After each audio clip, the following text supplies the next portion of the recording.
सगळ्यांना नमस्कार. अर्थशास्त्र विभाग सीपीएन बेरार कॉलेज महाल नागपूर, सिटी बिंजानी कॉलेज नागपूर आणि महिला कला महाविद्यालय उमरेड यांच्यामध्ये जो सामंजस्य करार झालेला आहे, ज्याला आपण मेमोरंडम ऑफ अंडरस्टँडिंग म्हणतोय, त्या अंतर्गत आम्ही दरवर्षी विद्यार्थ्यांसाठी विभिन्न नवनवीन ऍक्टिव्हिटी आयोजित करतो. या ऍक्टिव्हिटीचा विद्यार्थ्यांना फायदा व्हावा, त्यांचा व्यक्तिमत्व विकास व्हावा, सर्वांगीण विकास व्हावा, त्याचप्रमाणे अभ्यासक्रम पूर्ण व्हावे यासाठी जे विभिन्न उपक्रम आयोजित करतोय, त्याच उपक्रमाचा एक भाग म्हणून यावर्षी आम्ही ऑनलाईन कोलॅबोरेटिव्ह लेक्चर सिरीज आयोजित केलेली आहे.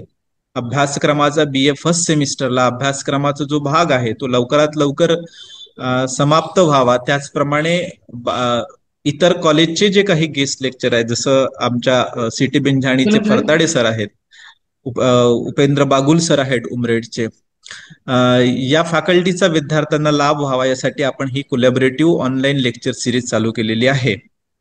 साधारणतः ही लेक्चर सिरीज या आठवड्याभर चालणार आहे. या लेक्चर सिरीज मध्ये सुरुवातीचे 2 दिवस म्हणजे उद्या आणि आज आणि उद्याला युटिलिटी एनालिसिसवर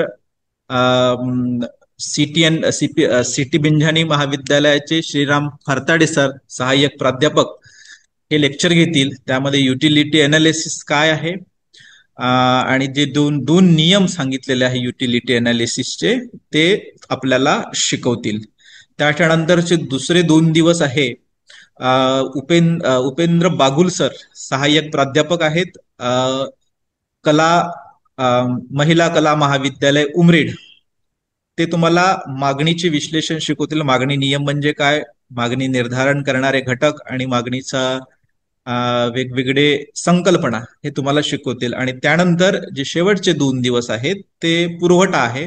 पुरवठाचा पार्ट जो आहे त्याच्यामध्ये पुरवठ्याचे निर्धारण करणारे घटक, पुरवठा नियम, ह्या सगळ्या संकल्पना मी तुम्हाला डॉक्टर विनोद डोंगरवार, सहाय्यक प्राध्यापक सीपीएन बेरार कॉलेज मधून मध्ये शिकवणार आहे.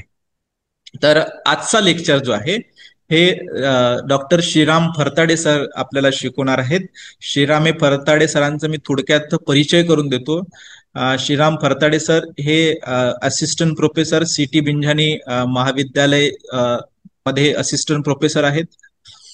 सरांचा अर्थशास्त्राचा अभ्यास हा खूप गाढा आहे. सरांचे अनेक चांगल्या रिसर्च जर्नलमध्ये लेख प्रकाशित आहेत. सरांची PhD झालेली आहे आणि करिअर कट्ट्याचे ते जिल्हा समन्वयक म्हणून काम करतात आहे. महाविद्यालयाच्या अनेक जे काही कमिट्याज आहेत त्या कमिट्यांचे हेड किंवा अध्यक्ष सर राहिलेले आहेत. सरांचा ज्ञानाचा तुम्हाला नक्कीच फायदा होईल.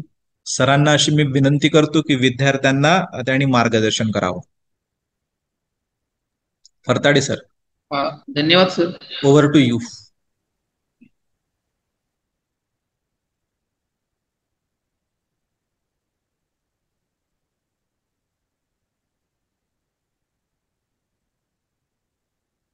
PPT दिसते का? येस सर, दिसते आहे.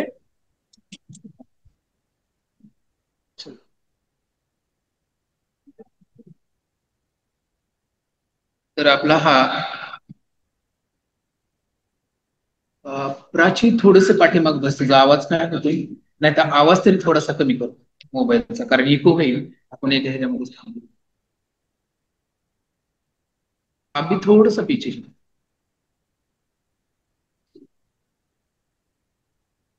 तर आपलं ही 6 दिवसाची कोलॅबोरेटिव्ह लेक्चर सिरीज आजपासून सुरू झालेली आहे आणि या लेक्चर सिरीज मध्ये आवाज कमी कर तुझा प्राची. आवाज कमी कर वर्ष, आवाज कमी कर. तुला माझा आवाज तुम्हाला येणारच आहे इथं वर्गामध्ये. त्यामुळे आवाज वर्ष तुझा आहे. प्राची आवाज कमी कर. कमी कर. केलाय. आणि या लेक्चर सिरीज मध्ये जो काही करिक्युलम या ठिकाणी पूर्ण होणार आहे तो करिक्युलम पुन्हा वर्गामध्ये शिकवला जाणार नाही. हा आपला एक अभ्यासक्रमाचाच भाग आहे.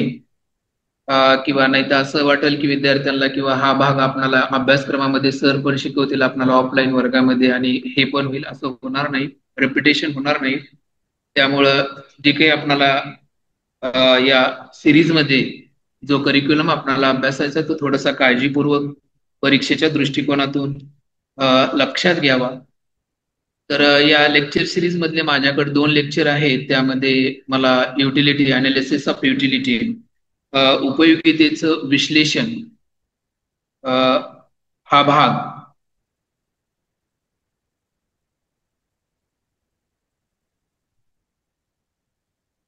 उपयोगितेचं विश्लेषण हा भाग मला दिलेला आहे. तर त्यामध्ये आपणाला उपयोगिता म्हणजे काय आहे. तर ज्यावेळेस आपण उपयोगितेचा विचार करतो किंवा कोणत्या एखाद्या वस्तूची जर मागणी करत असाल तर मागणी करत असताना आपण त्या वस्तूची मागणी का बरं करावी. कारण त्या वस्तूमध्ये जर उपयोगिता नसेल तर तशा वस्तूंची आपण मागणी करतो का, तर मागणी करत नाही.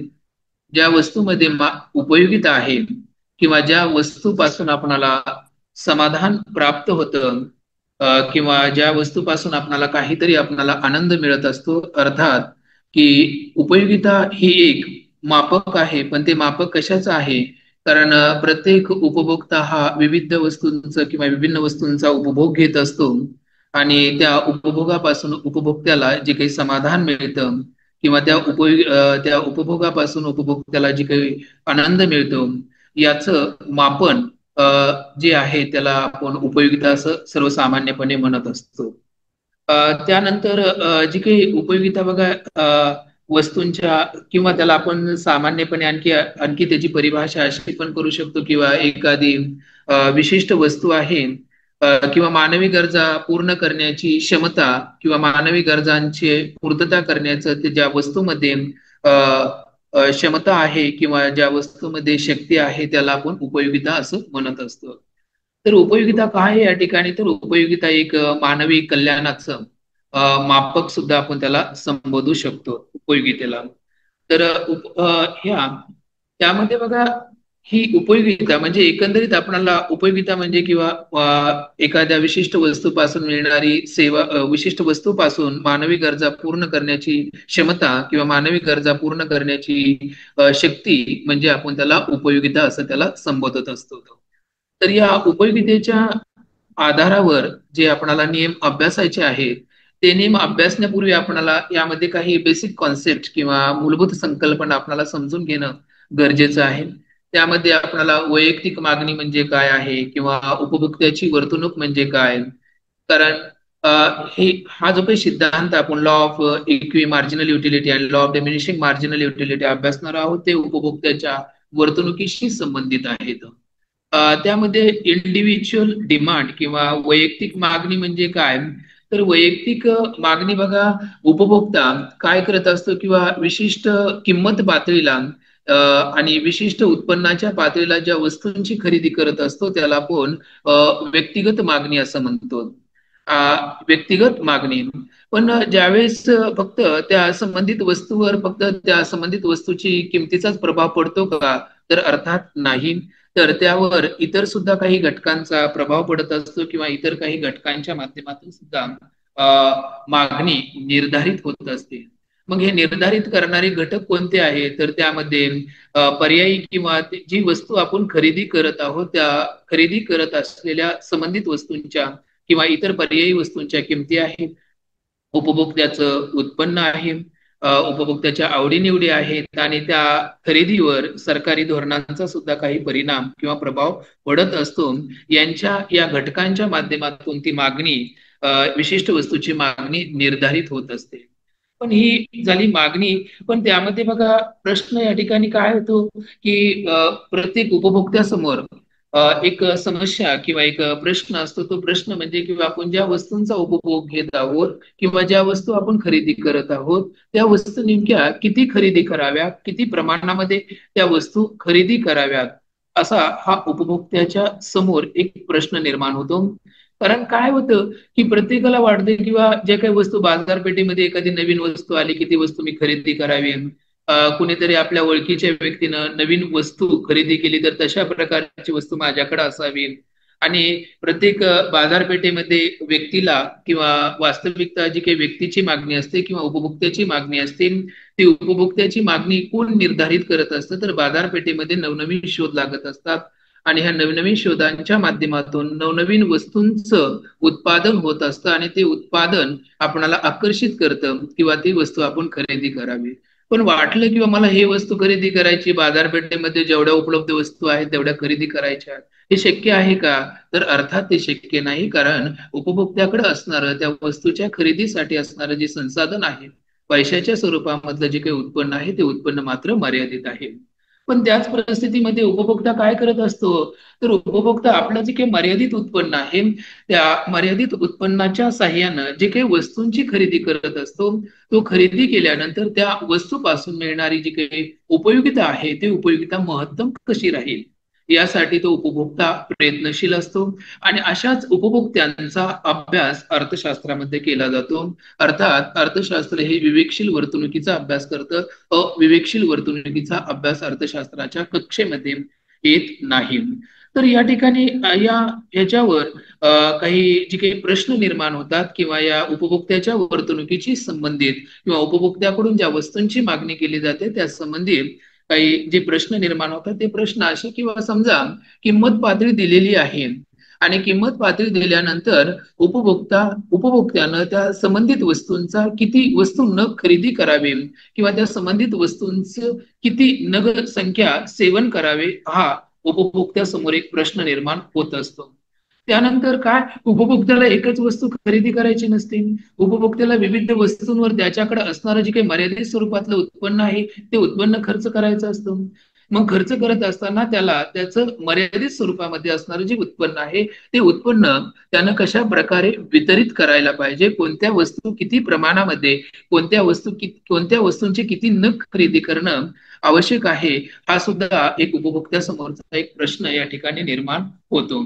आता हे जे काही प्रश्न आहेत किंवा अशा प्रकारचे जे प्रश्न आहेत या प्रश्नांचं जे काही विश्लेषण आहे ते विश्लेषण आपणाला थिअरी ऑफ कंझ्युमर बिहेवियर किंवा उपभोक्त्याचे जे काही सिद्धांत आहेत, उपभोक्त्याच्या वर्तणुकीचे जे सिद्धांत आहेत त्या सिद्धांतामध्ये आपल्याला अभ्यासायचे आहेत. आता या संबंधित दोन अप्रोच आहेत बघा या उपभोक्त्याच्या वर्तणुकीचं विश्लेषण शी संबंधित असणारे दोन अप्रोच आहेत, दोन दृष्टिकोन आहेत. आणि त्याला म्हणून आपण त्याला थिअरी ऑफ कंझ्युमर डिमांड किंवा त्याला थिअरी ऑफ कंझ्युमर अप्रोच असं सुद्धा आपण त्याला म्हणू शकतो. किंवा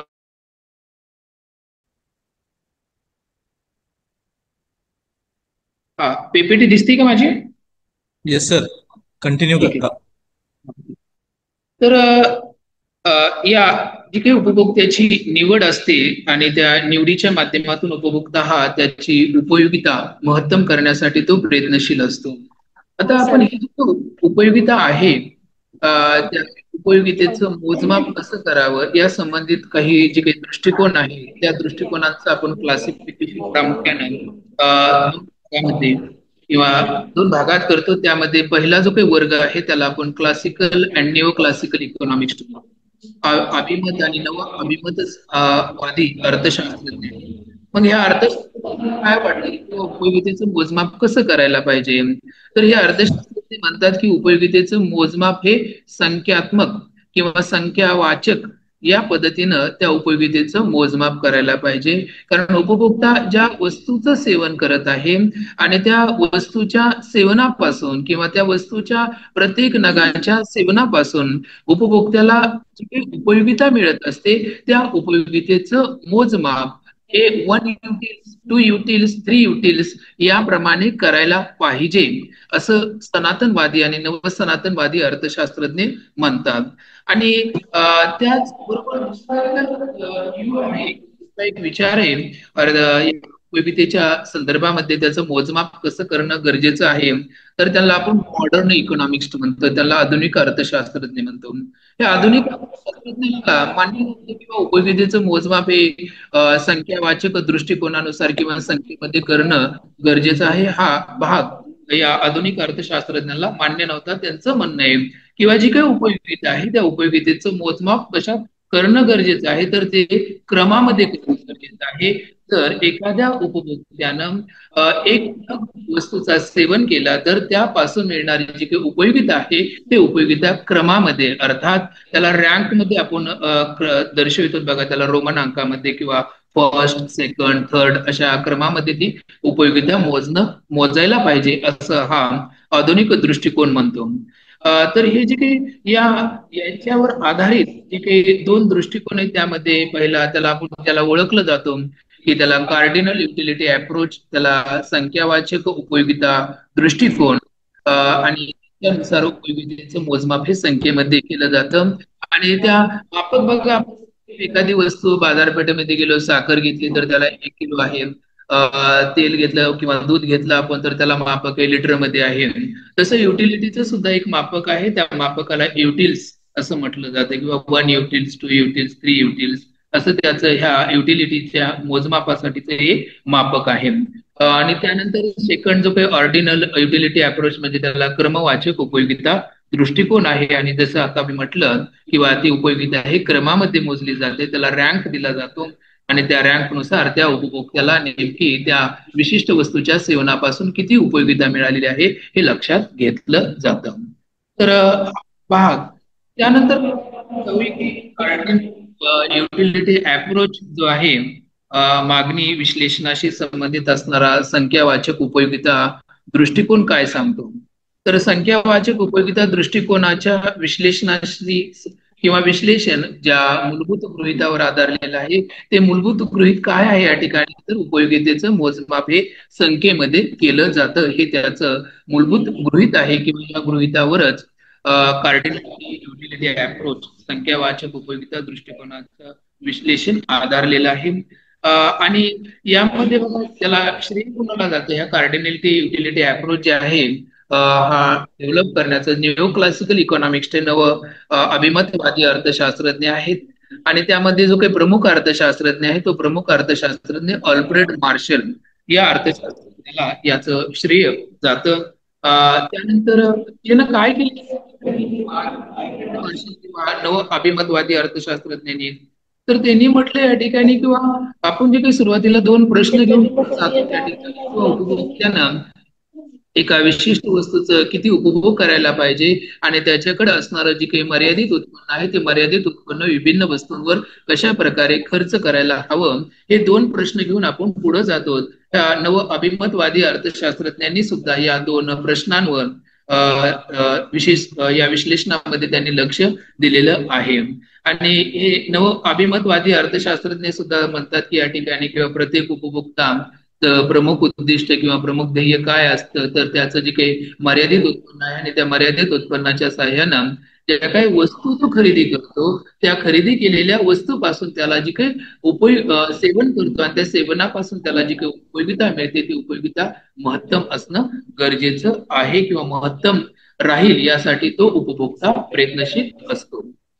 तर हा त्यानंतर बघा ही कॉन्सेप्ट आपल्याला थोडंसं माहिती असणं गरजेचं आहे किंवा कॉन्सेप्ट ऑफ कार्डिनल युटिलिटी. तर या संख्यावाचक उपयोगितेच्या संदर्भामध्ये दोन थॉट आहेत, दोन विचार आहेत. आणि एक विचार आहे सुरुवातीला याचं विश्लेषण कुणी केलं तर सोशल थॉट आहे बघा, त्याला बेनथाम नावाचा जो विचारवंत आहे ते बेनथाम नावाच्या विचारवंतानं या संख्यावाचक उपयोगिता जी आहे त्या उपयोगितेला त्यानं सामाजिक दृष्टिकोनातून त्यानं विकसित केलेलं आहे. पण आपण अर्थशास्त्रीय किंवा अर्थशास्त्रीय दृष्टिकोनातून ही संकल्पना ज्या विचारवंतांना लक्षात घेतलेली आहे त्या विचारवंताचं नाव आहे या ठिकाणी बघा, त्याला जेव्हॉन्स या अर्थशास्त्रज्ञांना 1871 साली ही कार्डिनल युटिलिटी जी काही संकल्पना आहे किंवा ही जी काही संख्यावाचक उपयोगिता आहे ती संख्यावाचक उपयोगिता त्यांना लक्षात घेतलेली आहे. आणि तो अर्थ सांगत असताना काय म्हणतो या ठिकाणी की युटिलिटीचा कारण इथं थोडस आपण सुरुवातीला जे काही उपयोगितेचा अर्थ लक्षात घेतला तो सामान्य आहे किंवा जनरली आपण एक अर्थशास्त्रामध्ये. पण हे जे काही दोन थॉट आहेत त्या दोन थॉट पैकी एक थॉट इकॉनॉमिक थॉट्स जो जेव्हा असे अर्थशास्त्रज्ञानं लक्षात घेतलेला आहे किंवा त्यानं प्रतिपादित केलेला आहे तो काय म्हणतो किंवा सामान्य उपयोगिता म्हणजे काय तर मानवी गरजा भागविण्याची वस्तूची असणारी जी क्षमता आहे त्या क्षमतेला आपण काय म्हणतो त्याला उपयोगिता असं त्याला संबोधत असतो. हा पण ज्यावेळेस आपण शास्त्रीय साहित्यामध्ये त्याचा विचार करतो आणि अर्थशास्त्रीय साहित्यामध्ये विचार करत असताना तो काय म्हणतो जेव्हान्स म्हणतो या ठिकाणी की उपयोगिता ही जी संकल्पना आहे ती संकल्पना कशी आहे तर ती मानसशास्त्रीय संकल्पना आहे. कारण मानसशास्त्रीय संकल्पना कशी कारण उपभोक्ता बघा जर समजा तुम्ही एखाद्या वस्तूचं सेवन केलं तर एखाद्या वस्तूचं सेवन केल्यानंतर दुसऱ्या व्यक्तीला तुम्ही जे काही वस्तूचं सेवन केलेलं आहे त्यापासून मिळणारी जी काही उपयोगिता आहे ती उपयोगिता सांगता येईल का हो तर सांगता येणार नाही दुसऱ्या व्यक्तीला. कारण ही उपयोगिता ही जी काही संकल्पना आहे ती संकल्पना सब्जेक्टिव्ह आहे ती संकल्पना व्यक्तिनिष्ठ संकल्पना आहे. कारण जो व्यक्ती ज्या वस्तूचं सेवन करतो तोच व्यक्ती त्या वस्तूपासून मिळणारी जी काही उपयोगिता आहे ती उपयोगिता व्यक्त करू शकतो व्यक्त करू शकतो. म्हणून ही उपयोगिता ही संकल्पना एक सायकोलॉजिकल फेनॉमेनॉन आहे मानसशास्त्रीय संकल्पना आहे. आणि जसं किंवा आपण मी असं भावना व्यक्त करू शकतो किंवा मी जे काही समजा ऍपलचा एक नग खाल्ला तर वा म्हणजे मला समाधान वाटलं असं मी व्यक्त करू शकतो. या अर्थातून ती व्यक्तिनिष्ठ आणि मानसशास्त्रीय संकल्पना आहे. किंवा कधी कधी किंवा मला ही वस्तू खाल्ल्यामुळे मला आनंद झाला असं आपण व्यक्त शब्दाच्या स्वरूपामध्ये किंवा या ह्याच्यामध्ये फिलिंग्स मध्ये आपण हे भाग व्यक्त करू शकतो त्या ठिकाणी. तर काही बघा या ठिकाणी या अ, याच्या संदर्भामध्ये त्याला भाग झालेला आहे. कोर आयडिया काय आहे याची तर कोर आयडिया आपली जी आहे या ठिकाणी की उपयोगिता ही संख्येमध्ये त्याला मोजलं जातं. तर पाहायचं या ठिकाणी किंवा मेजरमेंट किंवा एखाद्या उपयोगितेचं किंवा ज्या वस्तूचं आपण सेवन करतो आणि सेवन करत असताना त्याचं मोजमाप कसं केलं जातं. जसं की आता मी सांगितलं या ठिकाणी किंवा साखर किलोमध्ये मोजतो 2 लिटर मध्ये मोजतो आपण. तसंच या उपयोगितेचं मोजमापासाठी जे काही मापक आहे ते मापक कोणतं या ठिकाणी तर त्याला युटिल्स आहे. आता युटिल्सचा अर्थ काय या ठिकाणी unit of utility. Unit of utility जर ऍपलचा एक नग सेवन केला तर त्या एका नगापासून मिळणारी उपयोगितेचा एकक त्या एका नगाच्या सेवनापासून मिळणाऱ्या उपयोगितेचा एकक म्हणजे त्याला आपण वन युटिल्स ऑफ युटिलिटी असं म्हणू शकतो. ही संकल्पना पुन्हा इंट्रोड्यूस केली तर वॉलरस नावाचा अर्थशास्त्रज्ञ त्या वॉलरस नावाच्या अर्थशास्त्रज्ञांनी ही संज्ञा किंवा उपयोगिता कोणत्या मापकामध्ये मोजली जावी त्या संबंधित हे मापक त्या अर्थशास्त्रज्ञानं विकसित केलेलं आहे. आता आपण काय करतो कधी कधी बघा उपयोगितेचं मोजमाप करत असताना आपण पैशाच्या स्वरूपातलं उत्पन्न लक्षात घेतो. पण या सिद्धांताच्या किंवा अनालिसिस ऑफ युटिलिटी जी आहे त्याच्या विश्लेषणामध्ये मात्र पैशाची जी काही सीमांत उपयोगिता आहे ती सीमांत उपयोगिता आपण स्थिर गृहीत धरतो या विश्लेषणा संबंधित. पण हे आता इथे बघा काही काही जो काही भाग या ठिकाणी किंवा याच्या अजम्पन्स किंवा ह्याला आपणाला प्रूव्ह करायचं किंवा मेजरमेंट कसं करायचं किंवा त्याचं मोजमाप कसं करायचं. तर समजा युटिलिटी ऑफ कमोडिटी आहे. आता एखाद्या वस्तूपासून मिळणारी जी काही उपयोगिता आहे ती उपयोगिता कशाच्या बरोबर असणं गरजेचं आहे. तर समजा आपण त्या संबंधित वस्तूची खरेदी करण्यासाठी जे काही आपण पैसे देण्यासाठी किंवा त्या वस्तूची किंमत देण्यासाठी जो काही तयार आहोत किंवा जी किंमत दिली जाते त्याच्या बरोबर आहे का. म्हणजे हे अजम्पन्स आहेत कशासाठी तर ती वस्तूपासून मिळणार जी वस्तू सेवन करतो त्या वस्तूपासून मिळणारी जी काही उपयोगिता आहे ती उपयोगिता महत्तम होण्यासाठी. म्हणजे काय utility of a commodity is equal to money of consumer is willing to pay त्या वस्तूच्या खरेदी करण्यासाठी. आता इथे सुद्धा म्हटलं आता जसा उल्लेख केला या ठिकाणी किंवा युटिलिटी ऑफ मनी जो आहे पैशाची जी काही उपयोगिता आहे ती पैशाची उपयोगिता या ठिकाणी आपण स्थिर गृहीत धरतो. आता जसं की वन युनिट ऑफ मनी आहे. वन युनिट ऑफ मनी म्हणजे काय या ठिकाणी one util of utility. One unit म्हणजे 1 रुपया बरोबर या ठिकाणी एक युटिल्स ऑफ उपयोगिता म्हणजे उपयोगितेचा एक युटिल्स. आता त्या युटिल्सला बघा, मराठीमध्ये सुद्धा त्याला आपण युटिल्स म्हणूनच उल्लेख करतो. युटिल जसा इंग्लिशमध्ये शब्द आहे तसाच आपण त्याला मापकामध्ये मराठी सुद्धा युटिल्स असं म्हणतो त्या ठिकाणी. आता याच्या सिद्धतेसाठी एक उदाहरण घेऊ आपण. आता बघा, एक व्यक्ती आहे आणि त्या व्यक्तीला तहान लागलेली आहे, आणि तहान लागल्यानंतर त्याला, आपण तहान लागली आणि जर आपल्या जवळपास पाणी नसेल आणि आपल्याला ते पाणी विकत घ्यावं लागत असेल, तर ते आपण त्या वस्तूसाठी जी काही किंमत असेल ती किंमत आपण देण्यास तयार असतो. तर समजा त्या व्यक्तीला, तहानलेला व्यक्ती आहे आणि तहानलेल्या व्यक्तीला त्याला तिथं उपलब्ध वस्तू जी आहे या ठिकाणी, किंवा पेप्सी ही उपलब्ध वस्तू आहे, आणि पेप्सी उपलब्ध वस्तू आहे, तर त्या पेप्सीसाठी त्याला 50 रुपये खर्च करावे लागतात. आणि जर 50 रुपये खर्च करून त्या वस्तूपासून त्याला मिळणारी जी काही उपयोगिता आहे ती उपयोगिता किती असणं गरजेचं आहे, तर 50 युटिल्स ऑफ युटिलिटी. जसं आपण वर म्हटलं किंवा 1 unit of money is equal to 1 utils of utility, त्याच अर्थाने जर ताणलेल्या व्यक्ती जर तो 50 रुपये खर्च करण्यास तयार आहे पेप्सी खरेदी करण्यासाठी, तर त्या पेप्सी पासून जो सेवन करणार आहे त्या सेवनापासून त्याला किती युटिलिटी मिळणं गरजेचं आहे, तर त्याला 50 युटिल्स ऑफ युटिलिटी मिळणं गरजेचं आहे. जसं मिळणं गरजेचं आहे, म्हणजे जी आपण किंमत देतो त्या किमतीबरोबर त्या वस्तूपासून मिळणारी उपयोगिता असावी.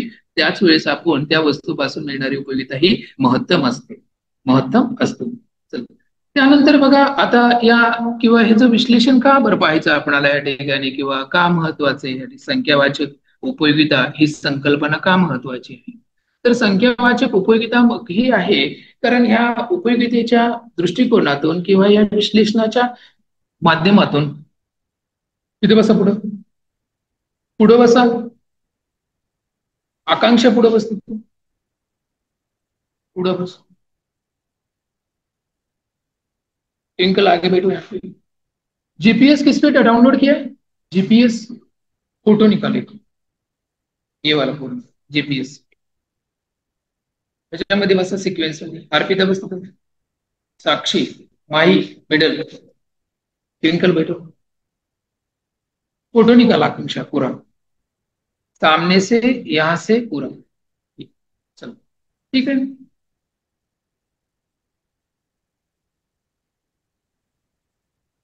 चलो,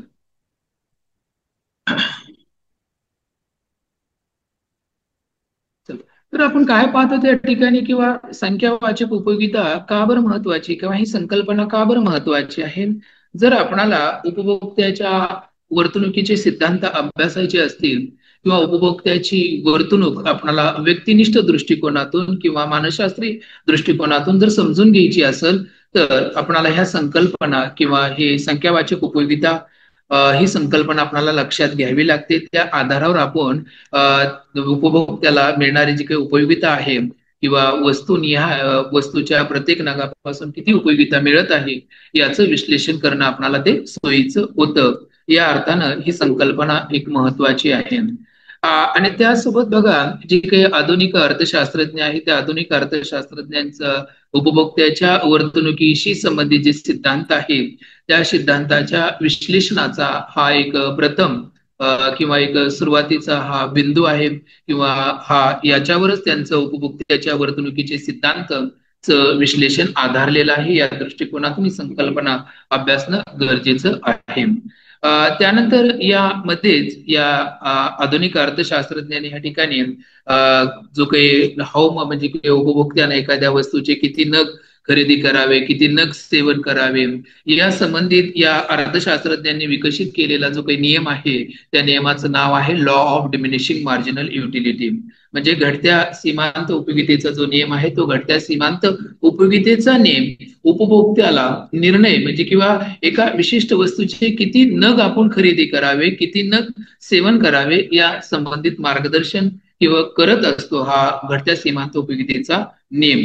आणि तोच नियम आपल्याला या ठिकाणी अभ्यासायचा आहे. आता हा नियम अभ्यासत असताना या नियमामध्ये दोन एक संकल्पना येतात. त्याला एक जी संकल्पना आहे बघा त्याला टोटल युटिलिटी, आणि दुसरी जी संकल्पना आहे ती मार्जिनल युटिलिटी. कारण या नियमाच्या विश्लेषणासाठी आपल्याला या दोन संकल्पना लक्षात घ्यायच्या आणि या दोन संकल्पनेच्या आधारावरच त्या उपभोक्त्याला मिळणारी सीमांत उपयोगिता किंवा त्या उपभोक्त्याला त्या वस्तूच्या सेवनापासून मिळणारी एकूण उपयोगिता कशी वाढते, पण कशा घटत्या दराने कशी वाढत जाते याचं विश्लेषण पाहायचं. पण तत्पूर्वी आपल्याला ह्या दोन संकल्पना समजून घ्यायच्या. तर त्यामधली जी काही प्रथम संकल्पना त्याला बघा आपण एकूण उपयोगिता म्हणतो. आता एकूण उपयोगिता म्हणजे उपभोक्ता ज्या वस्तूचं सेवन करत आहे आणि त्या सेवन केलेल्या सर्व वस्तूपासून किंवा सर्व वस्तूंच्या नगाच्या सेवनापासून मिळणारी जी काही उपयोगिता आहे किंवा मिळणाऱ्या उपयोगितेची जी काही बेरीज आहे त्या बेरजेला आपण एकूण उपयोगिता असं म्हणतो. आता त्याला ज्यावेळेस आपल्याला मॅथमॅटिकल फॉर्म मध्ये गणितीय स्वरूपामध्ये आपल्याला व्यक्त करायचं आहे तर ते व्यक्त करत असताना आपण या पद्धतीने निर्देशित करतो, दर्शवितो. Total utility is equal to utility one from unit one. म्हणजे एका नगाच्या सेवनापासून मिळणारी युटिलिटी जी आहे ती आपण U1 निर्देशित केलेली आहे. दुसऱ्या नगाच्या सेवनापासून मिळणारी जी काही उपयोगिता आहे ती आपण U2 न निर्देशित केलेली आहे. तिसऱ्या नगापासून मिळणारी जी काही उपयोगिता आहे ती आपण U3 न निर्देशित केलेली आहे. आणि यापेक्षा म्हणजे ज्यावेळेस आपणाला एकापेक्षा जास्त नग आहेत किंवा अनंत नग आहेत ते आपल्याला दर्शवायचे आहेत, ते दर्शविण्यासाठी आपण गणितीय स्वरूपामध्ये त्याला आपण UN म्हणजे एन युटिलिटी. nth युटिलिटी म्हणजे nth नगसंख्येपासून n नगसंख्येपासून मिळणारी उपयोगिता ही UN निर्देशित करतो. कारण त्याला आपल्याला कुठेतरी थांबवावं लागेल. ते थांबवण्यासाठी आपल्याला किंवा अशा समीकरणाची मांडणी करत असताना हा UN म्हणजे लिहिण्याचा हा जो काही प्रघात आहे तो आपल्याला लक्षात घ्यावा लागतो. तर ही टोटल युटिलिटी आहे. सिंगल कमोडिटी म्हणजे उपभोक्ता फक्त एकाच वस्तूचं नग सेवन करत असताना त्याला आपण गणितीय स्वरूपामध्ये या पद्धतीने आपण त्याला निर्देशित करत असतो. त्यानंतर बघा ज्यावेळेस आता उपभोक्ता एकच नग सेवन करतो का, तर नाही. उपभोक्ता एकापेक्षा जास्त वस्तूंचं नग सेवन करत असतो, त्याला आपण मल्टिपल कमोडिटीज म्हणतो. त्याचा फॉर्म्युला किंवा त्याला गणितीय याच्यामध्ये किंवा उपभोक्ता एक्स वस्तूचं सेवन करतो, वाय वस्तूचं सेवन करतो, झेड वस्तूचं सेवन करतो, एन वस्तूंचं सेवन करत असतो, त्याला कसं निर्देशित केलं जातं तर total utility is equal to total utility from X commodity किंवा derived from the X commodity. म्हणजे एक्स वस्तूच्या सेवनापासून किंवा एक्स वस्तूच्या सर्व नगांच्या सेवनापासून मिळणारी एकूण उपयोगिता आपण त्याला TUX न निर्देशित करतो. वाय वस्तू जर सेवन करत असेल तर त्याला आपण TUY ने निर्देशित करतो. आणि जर झेड वस्तू सेवन करत असेल आणि झेड वस्तूच्या सर्व नगाच्या सेवनापासून मिळणारी जी काही उपयोगिता आहे ती आपण TUZ ने निर्देशित करत असतो. ह्याला सुद्धा आपल्याला कुठेतरी एक रिस्ट्रिक्शन किंवा कुठेतरी आपल्याला त्याला संक्षिप्त करत असताना आपण किंवा उपभोक्ता N वस्तूंचं सेवन करतो आणि N वस्तूंच्या सेवनापासून त्या उपभोक्त्याला मिळणारी एकूण उपयोगिता TUN न निर्देशित केलेली आहे. म्हणजे हा मल्टिपल कमोडिटीज आणि सिंगल कमोडिटीज फंक्शन आहे किंवा याला मॅथमॅटिकल फंक्शन किंवा गणितीय फलन असं सुद्धा आपण किंवा मॅथमॅटिकल इक्वेशन असं सुद्धा त्याला आपण म्हणू शकतो. पण आपल्याला या नियमाच्या विश्लेषणामध्ये फक्त आपल्याला सिंगल कमोडिटी कारण जो काही घटत्या सीमांत उपयोगितेचा नियम आहे या नियमाच्या विश्लेषणासाठी एक वस्तूच गृहीत धरलेली आहे आणि उपभोक्ता एकाच वस्तूचं सेवन करत आहे असं गृहीत धरलेलं आहे या ठिकाणी. ठीक आहे. चला तर त्यानंतर मार्जिनल युटिलिटी. आता ही जी काही सीमांत उपयोगिता आहे त्या सीमांत उपयोगितेचा अर्थ काय आहे. समजा किंवा तुम्ही ऍपलचे समजा ऍपलचा एक नग सेवन केला, दुसरा नग सेवन केला, तिसरा नग सेवन केला, चौथा नग सेवन केला. ज्यावेळेस चौथा नग सेवन केला किंवा तुम्ही 4 नग सेवन केलेले आहेत आणि 4 नगापासून चौथा हा तुमचा शेवटचा नग आहे, त्या शेवटच्या नगापासून मिळणारी जी काही उपयोगिता आहे त्या उपयोगितेला आपण सीमांत उपयोगिता म्हणत असतो. सीमांत उपयोगिता म्हणतो किंवा त्याला दुसऱ्या शब्दात सुद्धा त्याला मांडता येतं. जी काही आपली एकूण उपयोगिता आहे किंवा एकूण उपयोगितेमध्ये एक अधिकचा नग सेवन केल्यामुळं जो काही बदल होतो त्या बदलाला आपण सीमांत उपयोगिता असं म्हणत असतो. सीमांत उपयोगिता. तुम्ही जेवण करत असताना जी काही तुम्ही घास घेता त्यामधला जो काही शेवटचा घास असेल त्या शेवटच्या घासापासून मिळणारी जी काही उपयोगिता आहे त्या उपयोगितेला आपण सीमांत उपयोगिता असं म्हणतो. सीमांत. आता याचा सुद्धा फॉर्म्युला आहे. त्याला कसं कॅल्क्युलेट केलं जातं बघा. Marginal utility is equal to delta. ते सिम्बॉल जे आहे ते सिम्बॉल काय दर्शवतं, डेल्टा. डेल्टाचा अर्थ काय, बदल. कशातला बदल? एकूण उपयोगितेतील बदल. एकूण उपयोगितेमध्ये कशामुळे बदल होतो? उपभोक्त्यानं एक अधिकचा नग सेवन केल्यामुळं एकूण उपयोगितेमध्ये बदल होतो. याला आपण डेल्टा सी न निर्देशित केलेला आहे. म्हणून मार्जिनल युटिलिटी आपल्याला कॅल्क्युलेट करायची असेल, त्याची गणना करायची असेल, तर त्यासाठी marginal utility is equal to delta total utility divided by delta C. त्याला आणखी दुसरा एक पर्यायी त्याला फॉर्म्युला आहे. तो कसा कॅल्क्युलेट केला जातो? Marginal utility is equal to total utility N. N म्हणजे समजा जो काही आपला करंट युनिट आहे, जो आपला चालू घास खातो तो चालू घास, आणि त्याच्या अगोदर खाल्लेला जो काही घास आहे त्याला आपण टोटल युटिलिटी N-1 न निर्देशित करतो. N-1 म्हणजे अगोदरचा घास, आणि एन घास म्हणजे करंट, म्हणजे जो सध्या खातो तो घास आपला करंट आहे. या पद्धतीनं सुद्धा मार्जिनल युटिलिटी आपल्याला कॅल्क्युलेट करता येते दोन्ही फॉर्म्युल्याच्या माध्यमातून या ठिकाणी. तर बघा, याचं जो काही भाग आहे या ठिकाणी, किंवा त्याचं इंटरप्रिटेशन किंवा आपण सारांश रूपानं जर म्हटलं या ठिकाणी, किंवा टोटल मार्जिनल युटिलिटी म्हणजे काय या ठिकाणी, किंवा एखादा अधिकचा नग सेवन केल्यामुळे एकूण उपयोगितेमध्ये जो काही बदल होत असतो त्या एकूण उपयोगितेतील बदलाला आपण सीमांत उपयोगिता असं म्हणतो त्या ठिकाणी. आणि याच्या आधारावर सुद्धा उपभोक्ता निर्णय घेत असतो या ठिकाणी की आपण एका विशिष्ट वस्तूचे किती नग सेवन करायला पाहिजे. ते याचं उत्तर आपण ज्यावेळेस न्यूमेरिकल एक्झाम्पल आणि त्याचं ग्राफिकल अनालिसिस पाहू तिथं आपल्याला हे लक्षात येणार आहे या ठिकाणी. ठीक आहे, चला आता बघा याचं थोडस जो काही आतापर्यंत आपण जे काही analysis of cardinal utility and analysis of युटिलिटीच्या ज्या काही संकल्पना आहेत, किंवा याची ही पार्श्वभूमी किंवा हे बेसिक कॉन्सेप्ट आपल्याला हा नियम अभ्यासण्यासाठी माहिती असणं गरजेचं आहे. कारण या बेसिक कॉन्सेप्टच्या आधारावरच या नियमाचं विश्लेषण अवलंबून आहे.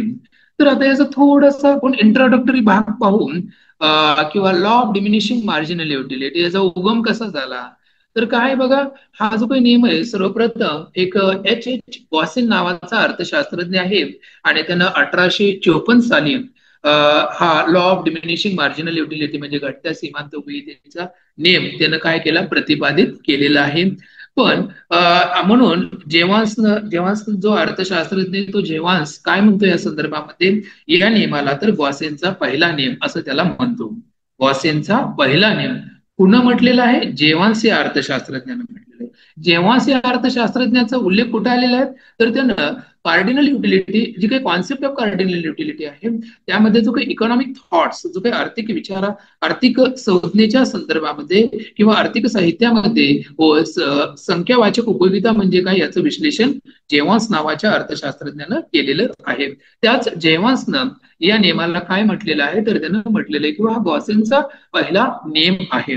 पण हा गॉसेननं जरी नियम प्रतिपादित केलेला असला तरी त्या नियमाला एक पूर्णत्व देण्याचं काम अल्फ्रेड मार्शल, जो नव अभिमतवादी अर्थशास्त्रज्ञ आहे, त्या अल्फ्रेड मार्शलनं केलेलं आहे या ठिकाणी. या कार्डिनल अनालिसिस किंवा या घडत्या सीमांत उपयोगितेच्या नियमाला एक पूर्णत्व देण्याचं. आता बघा, त्या नियमाच्या विश्लेषणामध्ये या ठिकाणी काही ह्या सुद्धा काही मूलभूत संकल्पना किंवा हा भाग सुद्धा लक्षात घेणं गरजेचं आहे. परंतु काय म्हणतो या ठिकाणी की मानवी गरजा ह्या काय असतात, सॅटिएबल असतात, कारण मानवी गरजांचं कुठेतरी समाधान होत असतं. मानवी गरजांचं समाधान कुठेतरी होत असतं, म्हणून ह्युमन वॉन्ट्स आर सॅटिएबल असतात. आणि त्यानंतर की दुसरा जो भाग आहे या ठिकाणी, किंवा एखादा उपभोक्ता एका विशिष्ट वस्तूचं जसजसं सेवन करत जातो आणि सेवन केलेल्या वस्तूंच्या नगसंख्येमध्ये जसजसा साठा होत जातो तस तसं त्या वस्तूच्या सेवनापासून मिळणारी जी काही सीमांत उपयोगिता आहे ती सीमांत उपयोगिता काय होते, घटत घटत जाते. असं या नियमाची जी काही कोर आयडिया आहे किंवा त्याची जी काही मूलभूत संकल्पना आहे ती संकल्पना या पद्धतीनं आहे या ठिकाणी. आता हा नियमाचं उपयोजन आहे बघा, अर्थशास्त्रीय जे काही सिद्धांत मांडलेले आहेत त्या अर्थशास्त्रीय सिद्धांत मध्ये प्रत्येक सिद्धांताच्या विश्लेषणासाठी काही गृहीत परिस्थिती लक्षात घेतली जाते, काही अटी लक्षात घेतल्या जातात. त्या गृहीत परिस्थितीमध्ये किंवा त्या अटी जर साध्य होत असतील तरच त्या नियमाचं उपयोजन होतं, अन्यथा त्या नियमाचं उपयोजन होत नाही. आणि जेव्हा त्या नियमाचं उपयोजन होत नाही त्या संदर्भामध्ये जे काही विश्लेषण असतं त्या विश्लेषणाला आपण त्या नियमाचे अपवाद म्हणतो. त्या नियमाचे आपण काय म्हणतो, अपवाद म्हणतो. तसंच यामध्ये सुद्धा हा जो काही नियम आहे तो नियम काही गृहितांवर किंवा त्याला आपण कंडिशन असं सुद्धा म्हणत असतो. द फर्स्ट कंडिशन काय आहे या ठिकाणी, तर स्टँडर्ड युनिट. आता स्टँडर्ड युनिट काय आहे या ठिकाणी, समजा उपभोक्ता ज्या वस्तूचं सेवन करत आहे आणि सेवन करत असताना जर समजा त्यानं जो काही आता समजा किंवा आपण जो काही एक जेवण करत असताना छोटा घास घेतला, थोडासा मोठा घास घेतला, छोटा मोठा असं जर त्यामध्ये आपण जर बदल करत गेलो तर त्याला आपण स्टँडर्ड युनिट म्हणत नाहीत. एक समान क्वांटिटी जी असते, एक समान जी काही नगरसंख्या असते त्याला आपण स्टँडर्ड युनिट म्हणत असतो. मग स्टँडर्ड युनिटचं जे काही हे आहे यामध्ये किंवा त्याला उदाहरण म्हणजे आपण लक्षात घेतलं या ठिकाणी 1 कप ऑफ टी म्हणजे चहाचा एक कप किंवा पाण्याची एक बॉटल हे आपण काय स्टँडर्ड युनिट आहे. म्हणजे जो नग उपभोक्ता सेवन करतो, सेवन केलेला प्रत्येक नग हा कसा असायला पाहिजे, नगसंख्येच्या स्वरूपामध्ये, परिमाणाच्या स्वरूपामध्ये एक समान असणं गरजेचं आहे. त्याला आपण स्टँडर्ड युनिट म्हणतो. जर स्टँडर्ड युनिट नसेल तर या नियमाचं उपयोजन होणार नाही. त्यानंतर दुसरं जे काही अजम्पशन किंवा कंडिशन आहे ती असं, किंवा उपभोक्त्याच्या जे काही आवडीनिवडी आहे त्या आवडीनिवडी कशा आहेत या ठिकाणी, त्या स्थिर आहेत. उपभोक्ता ज्या वस्तूचं सेवन करत आहे त्या सेवनाच्या कालखंडामध्ये त्या उपभोक्त्याच्या आवडीनिवडी स्थिर आहेत. आता बघा, बाजारपेठेमध्ये जे वस्तू आपण सेवन करतो त्या वस्तूला पर्यायी वस्तू आहेत. आता पर्यायी वस्तू, प्रत्येक वस्तूचा म्हणजे काही ना काही गुणधर्म जरी सारखा असले तर त्यामध्ये काही ना काही आपल्याला विभिन्नता आढळून येते. या ठिकाणी विभिन्नता आढळून येते. आता जर फास्ट फूड घेतले तर फास्ट फूड मध्ये आपल्याला वाटतं किंवा आपण कधी म्हणजे पाणीपुरीच खावी, पाणीपुरी सोबतच कधी वाटते की आपल्याला त्या ठिकाणी भेळ खावी. म्हणजे काय होतं या ठिकाणी आपलं म्हणजे हे खाल्ले, हे जी चव घेतली की दुसऱ्या वस्तूची चव घ्यावी, त्यानंतर तिसरी वस्तू अवेलेबल असेल तर त्या वस्तूची चव घ्यावी, असं आपली टेंडन्सी असते किंवा हा मानवी स्वभाव असतो. पण या नियमाच्या उपयोजनासाठी अशा प्रकारची वर्तणूक इथं लक्षात घेतलेली नाही, कारण अशा प्रकारची वर्तणूक असेल तर या नियमाचं उपयोजन होणार नाही. म्हणून उपभोक्ता ज्या वस्तूचं सेवन करत आहे त्या सेवनाच्या कालखंडामध्ये त्या सेवनाच्या कालखंडामध्ये उपभोक्त्याच्या आवडीनिवडीमध्ये कोणताही बदल होत नाही. त्यानंतर थर्ड कंडिशन काय या ठिकाणी, किंवा कंटिन्युटी कन्झम्पशन. ज्या वस्तूचं सेवन करत आहे त्या सेवन केलेल्या वस्तूच्या उपभोगामध्ये सातत्य आहे. सातत्य आहे. जर सातत्य नसेल, मी जर समजा सकाळी मी ऍपल एक खाल्लं, दुपारी एक ऍपल खाल्लं, सायंकाळी एक ऍपल खाल्लं, तर या नियमाचं उपयोजन होणार नाही. त्यामध्ये एक प्रकारचं सातत्य असणं गरजेचं आहे. म्हणून कंटिन्युटी इन कन्झम्पशन, उपभोगामध्ये किंवा उपभोक्ता ज्या वस्तूचं सेवन करत आहे त्या सेवनामध्ये त्यामध्ये सातत्य असणं गरजेचं आहे. आणि त्यानंतर चौथी जी काही कंडिशन आहे ती नॉर्मल मेंटल कंडिशन. कधी कधी काय होतं बघा, या नियमाच्या म्हणजे व्यक्तीची जी काही मेंटल कंडिशन आहे ती मेंटल कंडिशन जर इनस्टॅबल असेल किंवा अस्थिर असेल त्याच्या मनामध्ये, किंवा जसं म्हटलं की कधी हे वस्तू खायची, कधी ती वस्तू खायची, किंवा जे काही उपलब्ध आहेत वेगवेगळ्या वस्तू त्या प्रत्येक वस्तूची आपल्याला टेस्ट करायची, जर असं जर ते अस्थिर असेल मन, तर या नियमाचं त्या ठिकाणी उपयोजन होत नाही. या नियमाच्या उपयोजनासाठी या 4 अटींची पूर्तता होणं गरजेचं आहे, त्याच वेळेस या नियमाचं उपयोजन होतं. तर तसं पाहता या ठिकाणी बघा, ज्या वस्तूचं आपण सेवन करत असतो त्या वस्तूच्या उत्तरोत्तर त्या वस्तूपासून मिळणारी सीमांत उपयुक्तता घटत जाते. म्हणून या ठिकाणी किंवा हा जो काही नियम आहे तो युनिव्हर्सली आहे. युनिव्हर्सली कोणत्या अर्थाने या ठिकाणी, किंवा समजा पैसा असेल, दुर्मिळ वस्तू असेल, तर किंवा कलेक्शन करणं असेल, काय होतं, किंवा नियमितता राहते का बरं. आपण एखाद्या दुर्मिळ वस्तूचं संकलन करत आहोत, त्या संकलन करत असताना त्यामध्ये आपली नियमितता राहते का. कधी ना कधी त्या संबंधित असणारी जी काही आपली उपयोगिता आहे ती उपयोगिता घटत घटत जात असते. तितकी आवड आपणाला की सातत्य किंवा राहीलच असं नाही. म्हणून हा नियम या बाबतीमध्ये जे काही म्हटलं जातं या ठिकाणी, किंवा तो युनिव्हर्सल आहे किंवा हा नियम स्वीकार्य आहे, किंवा आपणाला बऱ्याच ठिकाणी या नियम आपणाला दिसून येतो व आपल्या दैनंदिन व्यवहारामध्ये किंवा दैनंदिन आपल्या आर्थिक जीवनामध्ये या ठिकाणी. आता हा नियम काय सांगतो या ठिकाणी बघा, अल्फ्रेड मार्शलनं सुद्धा हा नियम सांगितलेला आहे. त्यासोबतच होल्डिंग नावाच्या अर्थशास्त्रज्ञानं हा सुद्धा नियम सांगितलेला आहे.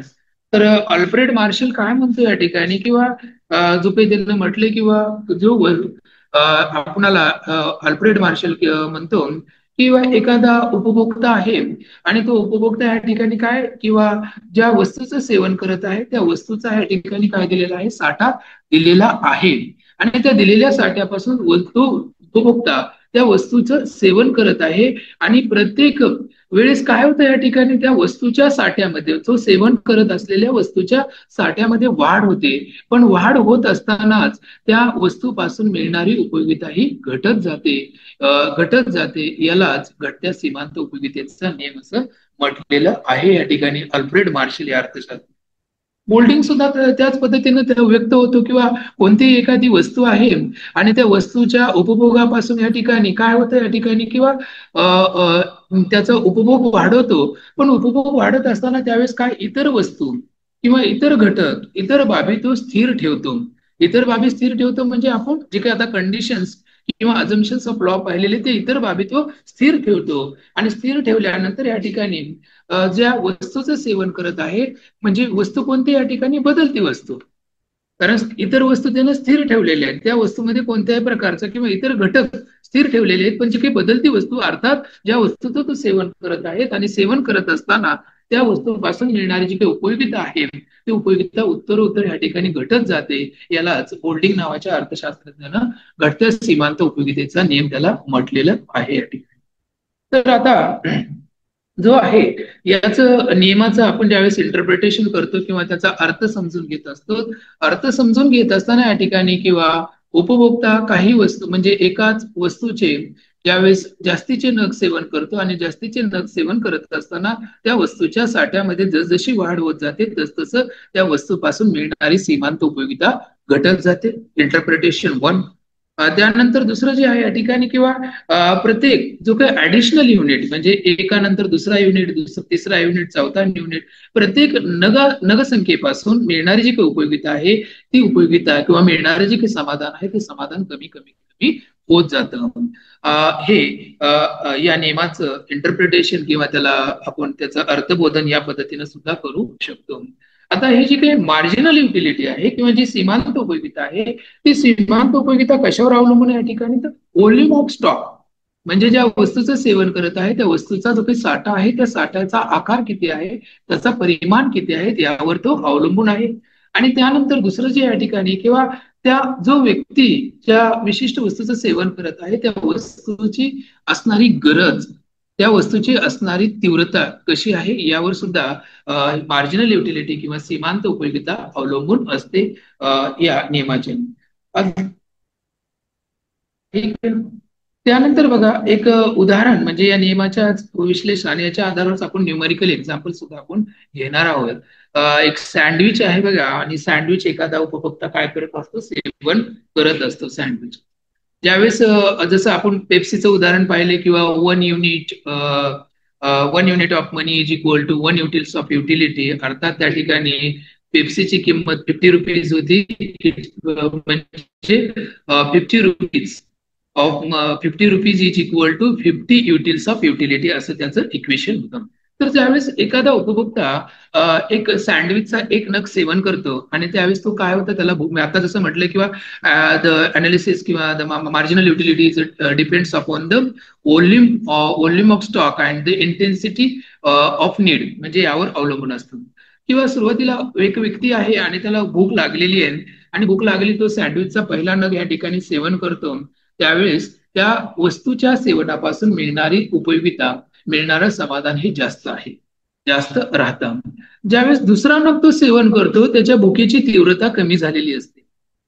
भुकेची तीव्रता ज्यावेळेस कमी झालेली असते आणि तीव्रता कमी झाल्यामुळं त्या वस्तूच्या किंवा त्या दुसऱ्या नगाच्या सेवनापासून त्याला मिळणारी उपयोगिता, मिळणारं समाधान सुद्धा थोडंसं काही ना काही कमी झालेलं असतं. ज्यावेळेस तो ऍडिशनल म्हणजे आणखी त्याच्यानंतर तिसरा नग, चौथा नग, पाचवा नग सेवन करत असतो आणि सेवन करत असताना त्या वस्तूच्या सेवनापासून त्याला मिळणारी जी सीमांत उपयोगिता आहे ती सीमांत उपयोगिता घटत जाते आणि एक अशी स्थिती येते या ठिकाणी की जो नग तो सेवन करतो त्या नगाच्या सेवनापासून त्याला मिळणारी उपयोगिता ही शून्य असते, उपयोगिता शून्य असते. आणि त्या नगाच्या नंतर जर त्यानं एखादा ऍडिशनल नग सेवन केला तर त्या नगापासून मिळणारी उपयोगिता कशी असते, ऋणात्मक असते. आता हे बघा, आपल्याला कुठं आढळून येतं या ठिकाणी, कुठं आपण जेवण करायला बाहेर गेलो एखाद्या, अरे हे माझा लॅपटॉप हे होईल बरं का, फास्ट आकांक्षा, माझ्या केबिनला जायचं, त्या राहुलला गाठायचं, एक्सटेन्शन बोर्ड आणायचं फास्ट 5 मिनिटाच्या आता चार्जिंग संपत. चार्जर इकडे बघ, तू चार्जर आण टिंकल फास्ट. थोडस चार्जिंग काय झालेली आहे, माझं हे झाली 19% आहे, पण रिजॉईन व्हा बरं का, जरी डिस्कनेक्ट झालं तर तोपर्यंत होईल ऍडजस्ट. रिजॉईन व्हा या ठिकाणी, ठीक आहे.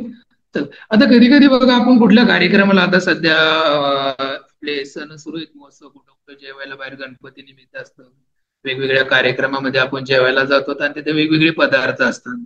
आणि कधी कधी आपणाला जेवढी भुकेची तीव्रता आहे त्यापेक्षा आपण जास्त खातो, आणि ते जास्त खाल्ल्यानंतर त्यापासून मिळणारी उपयोगिता ही तुमची ऋणात्मक असते. म्हणजे आपल्या आहारापेक्षा किंवा आपल्या क्षमतेपेक्षा जर आपण जास्तीचं खाल्लं तर त्यापासून आपल्याला काही उपयोग होत नाही, उलट ती ऋणात्मक उपयोगिता असते. ज्यावेळेस उपभोक्ता ज्यावेळेस ऍडिशनल किंवा नको असताना सुद्धा त्या वस्तूचं जर सेवन करत असेल तर त्यापासून मिळणारी उपयोगिता कशी असते, ऋणात्मक होते. तर याचंच बघा, आपण न्यूमरिकल एक्झाम्पल किंवा एक संख्यात्मक उदाहरण, जे सुरुवातीला तुम्हाला इथे म्हटलं की आपल्याला टोटल युटिलिटी म्हणजे काय हे माहिती असणं गरजेचं आहे, मार्जिनल युटिलिटी हे माहिती असणं गरजेचं आहे. Total utility is equal to T U1 plus U2 plus U3 plus dash dash UN, हे आपण टोटल युटिलिटीचं आपलं ते फंक्शन आहे. मार्जिनल युटिलिटी कशी कॅल्क्युलेट करतो, तर marginal utility is equal to delta total utility divided by delta C. त्यालाच दुसऱ्या मॅथमॅटिकल फॉर्म मध्ये सुद्धा आपण व्यक्त करू शकतो. Marginal utility is equal to total utility N-1. आता बघा इथं कॉलम क्रमांक 1 काय दर्शवतो या ठिकाणी, युनिट ऑफ सँडविचेस, सँडविचचा युनिट आहे. ज्यावेळेस तो उपभोक्ता सँडविचचा 1 युनिट सेवन करतो त्यावेळेस त्याला मिळणारी एकूण उपयोगिता किती आहे, 40 आहे. एकूण उपयोगिता 40 आहे. आणि मार्जिनल युटिलिटी कशी कॅल्क्युलेट करायची, टोटल युटिलिटी एन म्हणजे करंट युनिट, म्हणजे करंट युनिट किती आपला 1 आहे, 1 पासून मिळणारी एकूण उपयोगिता किती आहे, 40 आहे. त्याच्या अगोदर काही नाही म्हणजे 0 आहे, त्याच्या अगोदर काही नाही म्हणजे 0, उसपे खडे रहो. काही नाही म्हणजे 0. चार्जिंग कनेक्ट करतो करंट कनेक्ट.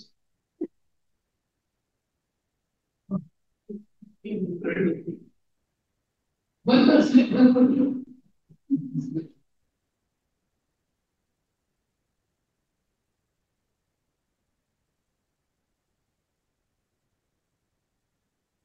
या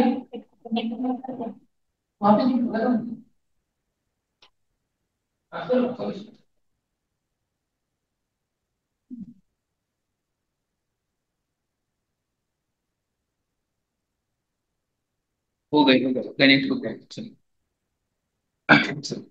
ठीक आहे. पहिला नग म्हणजे पहिला नग एकच्या अगोदर काही नाही, याचा अर्थ काय, तिथे 0 आहे. म्हणून आपण टोटल युटिलिटी एन म्हणजे काय, 40, आणि टोटल युटिलिटी N-1 म्हणजे 0. म्हणजे 40 मधून 0 गेले खाली किती राहतात, 40. म्हणजे पहिल्या नगापासून मिळणारी सीमांत उपयोगिता किती आहे, 40 आहे. आता समजा उपभोक्ता दुसरा नग सेवन करतो सँडविचचा, दुसऱ्या नगापासून मिळणारी उपयोगिता किती आहे, 70 आहे. आणि जर 70 पासून मिळणारी सीमांत उपयोगिता किती आहे, 30 आहे. कारण 70 मायनस 40 म्हणजे अगोदरचा नग, अगोदरच्या नगापासून मिळणारी उपयोगिता किती होती, 40 होती. ते 40 म्हणजे करंट नगामधून आपल्याला काय करायचं, ते मायनस करायचं. म्हणजे 70 मायनस 40 इज इक्वल टू 30. म्हणजे सीमांत उपयोगिता दुसऱ्या नगापासून किती मिळते, तर 30 युटिल्स. 30 युटिल्स इतकी आपल्याला उपयोगिता. तिसरा नग सेवन केलेला आहे, 90 आहे. आता 90 पासून मिळणारी सीमांत उपयोगिता किती आहे, 20 आहे. मिळणारी सीमांत उपयोगिता 20. कॅल्क्युलेशन तुम्हाला समोर दिलेले आहे, आता पुढचं मी सांगत 20 आहे. चौथा नग सेवन केलेला आहे, 100 टोटल युटिलिटी आहे, आणि त्यापासून मिळणारी सीमांत उपयोगिता 10 आहे.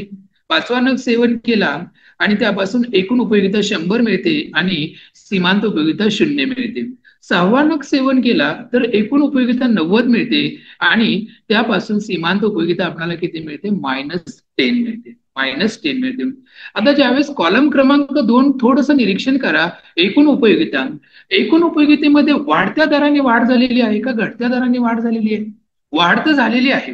जोपर्यंत पाचवा नग तो उपभोक्ता सेवन करत आहे तोपर्यंत वाढ झालेली आहे, पण झालेली वाढ ही घटत्या दराने आहे. जर वाढत्या दराने झालेली असती तर दुसऱ्या नगापासून आपल्याला 70च्या ठिकाणी 80 इतकी एकूण उपयोगिता मिळाली असते, आणि 80च्या नंतर आपल्याला दुसऱ्या नगापासून 160 मिळाली असती, म्हणजे आपल्याला ते आपण पटीमध्ये वाढत गेलो, पण आपल्याला इथं मिळणारी उपयोगिता किंवा 40च्या पटीत जर गेलो असतो तर 80 ऐवजी आपल्याला 120 मिळाली असती तिसऱ्या नगापासून. तसं मिळते का? नाही मिळत.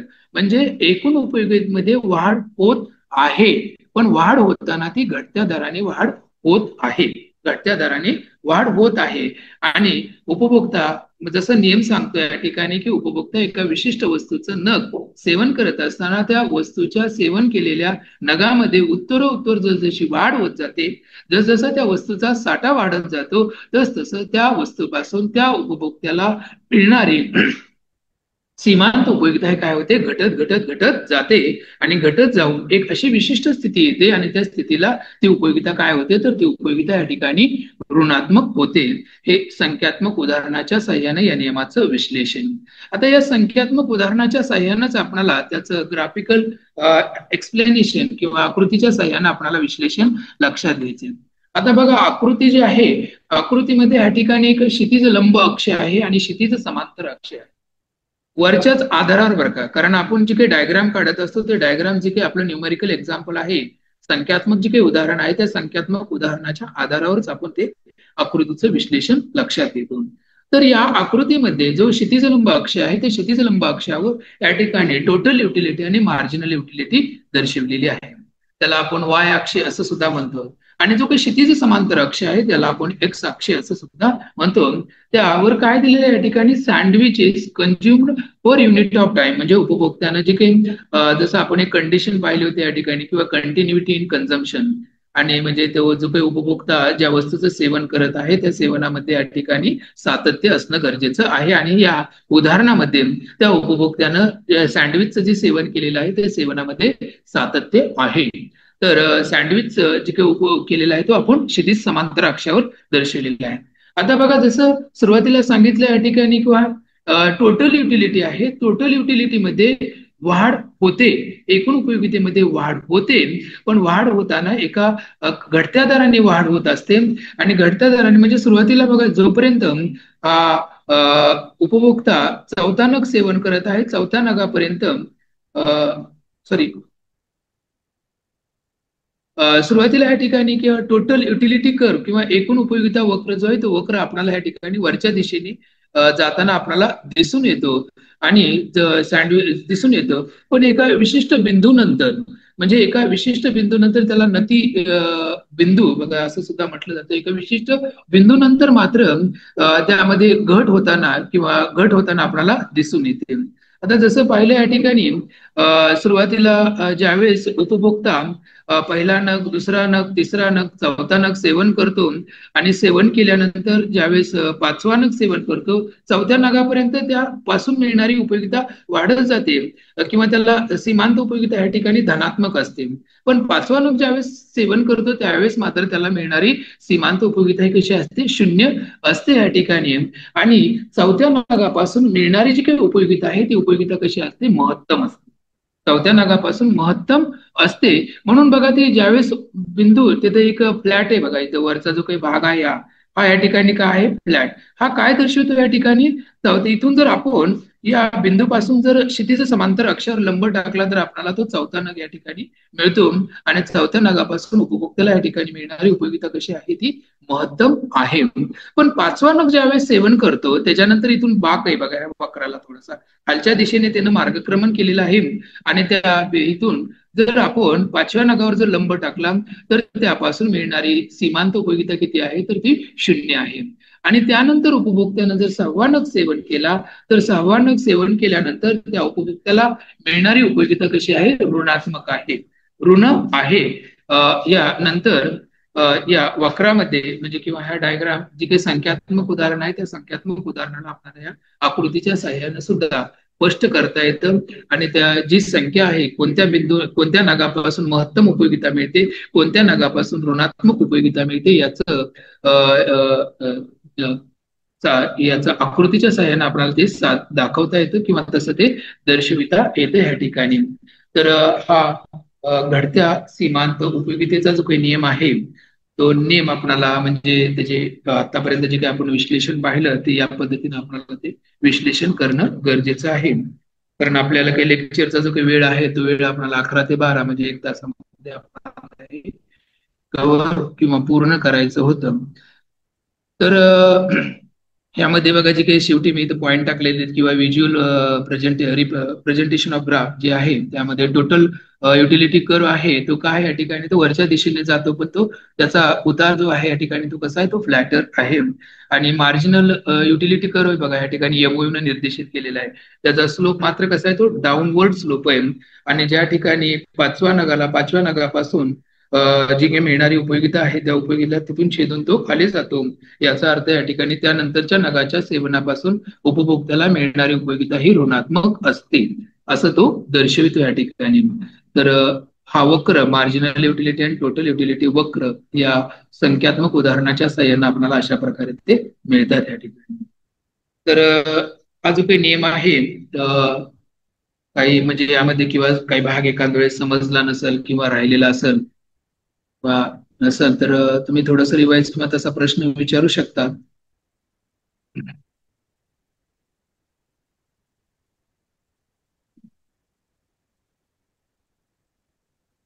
कारण आपण ह्या नियमाचं मांडणी करत असताना यामध्ये जी काही मूलभूत संकल्पना किंवा जे काही मूलभूत लक्षात घेतलेले आहे त्यांची सुद्धा त्या प्रश्नामध्ये किंवा त्याचं उत्तरामध्ये अपेक्षित आहे बरं.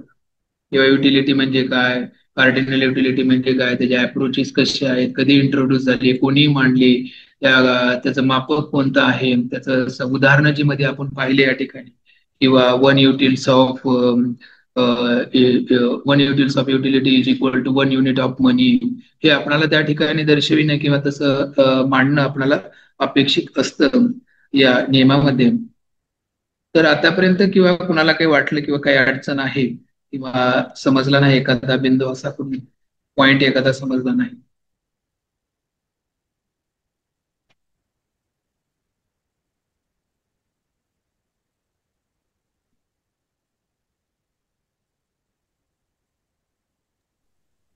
डोंगरवार सर. Yes sir. कोणी नसेल तर मग, कुणाचा प्रश्न नसेल तर आपण वाइंड अप करून घेऊ. हो ना, कारण आपले 12च्या पुढे गेलाय आपला वेळ. हा चालेल, काही हरकत नाही. आहे कोणाला काही प्रश्न आहे, सरांना विचारायचं आहे, काही क्युरीज वाटत असेल तर सरांना विचारू शकता, नसेल तर आपण वाइंड अप करून घेऊ. ते फोटो घेतलाय का, फोटो घेतला जीपीएस मध्ये? स्क्रीनशॉट पण घेतलेला आहे मी. घेतलेला आहे का? हा. हा, चला तर मग आपण वाइंड अप करूया. तर धन्यवाद सर. डॉक्टर श्रीराम फरताडे सरांनी उपयोगिता विश्लेषण, त्याचे 2 घटक आणि सीमांत उपयोगितेचा नियम यावर सुंदर मार्गदर्शन आपल्याला केलेलं आहे. तुमच्या अभ्यासक्रमाचा हा भाग आहे, वर्गात म्हणजे शिकवण्यात येणार नाही, त्यामुळे हा भाग तुम्ही सरांनी जे शिकवलेला आहे तो काळजीपूर्वक करायचा आहे, अभ्यासायचा आहे, याच्या नोट्स तयार करायच्या आहेत. याच्यावर निश्चितच आपल्याला पेपरमध्ये प्रश्न विचारले जातील. सरांचा मनपूर्वक आभार मानतोय. उद्याचा लेक्चर आहे, त्या उद्याच्या लेक्चरमध्ये सरच घेतील आहे, समसीमांत उपयोगितेचा नियम यावर सर आपल्या लेक्चर देतील. धन्यवाद. उद्या 12 वाजता ठेवायचं ना? चालेल सर, 12 वाजता, उद्या 12 वाजता आपण जॉईन होऊन जाऊ परत याच प्लॅटफॉर्मवर. मी झूमची लिंक तुम्हाला शेअर करतो. चालेल चालेल. ठीक आहे, चला, थँक्यू सो मच.